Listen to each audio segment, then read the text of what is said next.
Welcome to the Avi Show. I'm Danielle Shepard. And I'm Amy Suzuki.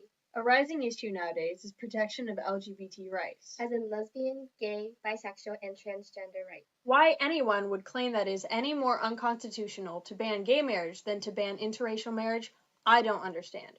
But some of the most recent political actions for equality are taking a turn for the more constitutional.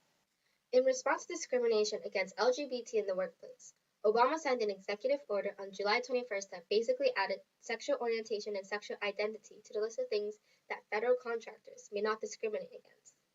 This will end the incidence of firing gay workers from Christian organizations that have federal contracts, which include most Christian colleges.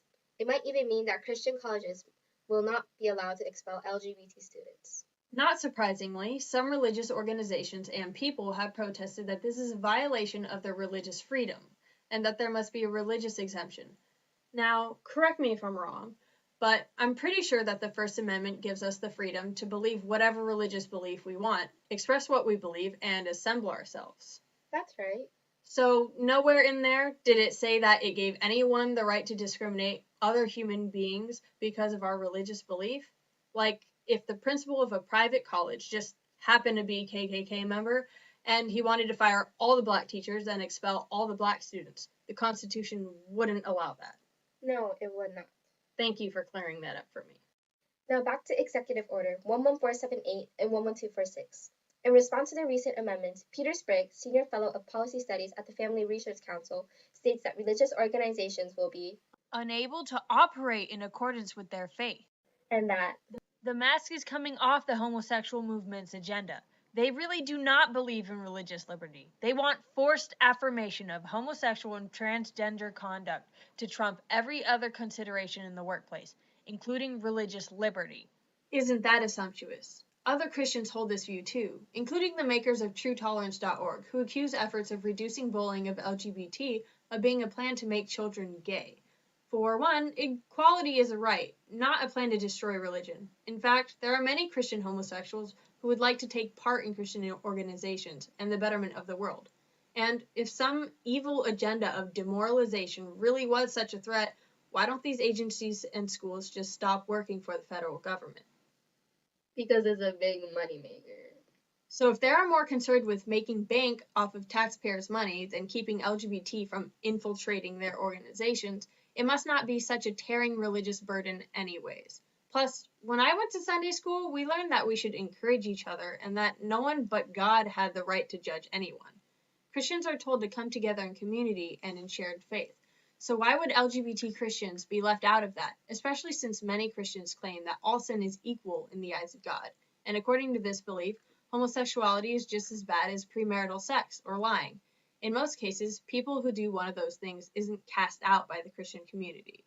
Jesus made a point of spending time with sinners. If that is the case, why would it be godly to expel an LGBT believer from a Christian college? For example, Christian Minard was recently expelled from Southwestern Christian University in Oklahoma for breaking her lifestyle covenant by marrying her girlfriend. We video interviewed her this morning and decided to show it to our viewers. Hey guys, it's Christian Minard here. Hey Christian, so did you really get expelled from your school because you married your girlfriend? Yeah, I did get kicked out of school for being in a same-sex relationship, and that went against a lifestyle covenant that was upheld by my university. Do you consider your expulsion to be a response to your breaking the lifestyle covenant or an act of prejudice against homosexuals? I was discriminated. There are so many kids in that university that are also breaking this lifestyle covenant, and they're being allowed to, or they're turning their heads towards this. And I feel that I was called out and discriminated because of the code that I broke. I mean, there are people breaking the drinking policy, and they're getting slapped on the hand and allowed to stay in this university. So other students are just called in, given a little talk, and allowed to go on with life as usual. That seems about fair. Oh, and she wasn't a student that had a record of being troublesome either. Actually, she was an honor roll student who was even on academic and athletic scholarship. At the time of her expulsion, she was one semester away from completing her 4-year sports management degree. So they must have really wanted her out to not even let her finish the semester. By the way, her major or similar program is not available at any other local universities, so she must either move away or lose all her credit. How were you informed of your expulsion? I only received a letter that I took offense to, and several others that have read this letter have also taken offense to. And what exactly was in that letter? I wasn't informed about why I was being expelled in a proper manner. I was just told, hey, you're expelled through this letter. I mean, I wasn't given a phone call. I wasn't given the respect of getting to come in and having somebody explain to me why I was being expelled. Now, here's the letter that she received. Sorry if you can't read it, but it starts off by saying how people are blessed with rights, but with those rights, they infringe on others' rights, comparing gay marriage to smoking in a restaurant. It says her rights are respected, and then basically explains that what she was done was against the covenant and that she's not allowed to attend the school anymore. I feel to anybody that's disrespectful. You don't just kick somebody out and not give them any sort of chance or opportunity or anything. I wasn't allowed to voice my opinion. I wasn't allowed to receive an explanation like many others that if they have been expelled from this university, they've been called into these offices and talked with and allowed to appeal their case. And the only time I was offered an appeal is whenever I contacted the university. Yeah, he obviously respects her rights because he definitely treated her like any other student.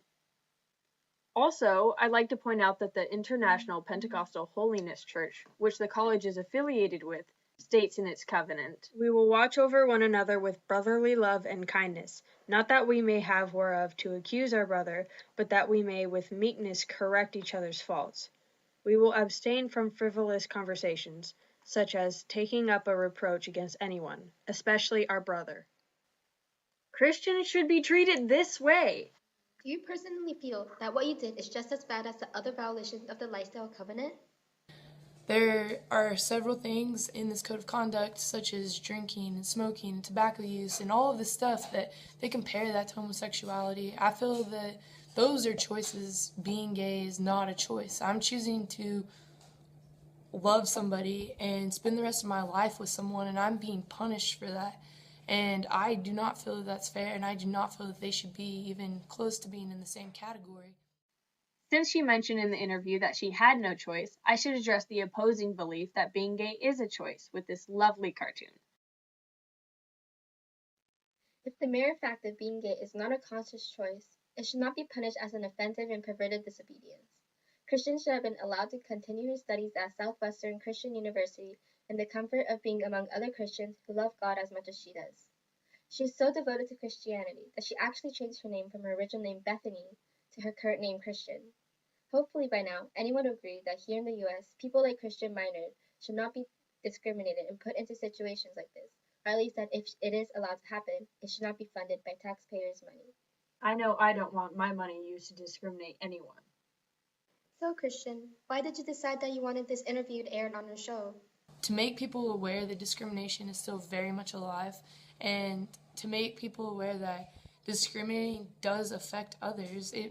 It affects them in ways that you may not even see. It completely ruins people's lives, and discriminating against these individuals for who they choose to love is not right. There are many people just like me out there that believe in God and have a deep relationship with God and wish to participate in these religious universities or these religious institutions, and they're being punished because of who they love. They're not being allowed to love God and praise God and be a part of what all these others are allowed to be a part of just because of who they choose to love.